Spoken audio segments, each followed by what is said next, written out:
नमस्कार मित्रांनो, आज आपण आलोय ते सप्तशृंगी गडावर आपल्या देवीचं दर्शन घेण्यासाठी.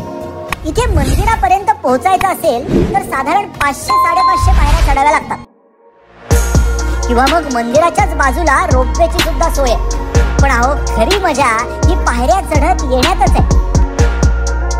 इथे तुम्ही कधीही आलात तरी बऱ्यापैकी गर्दी असते,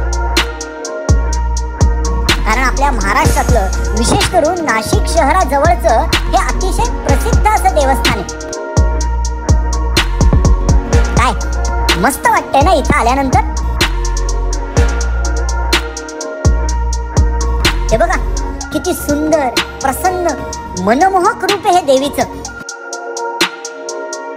तुम्ही कधी आलायत का या मंदिरामध्ये? खाली कमेंट्स मध्ये नक्की सांगा.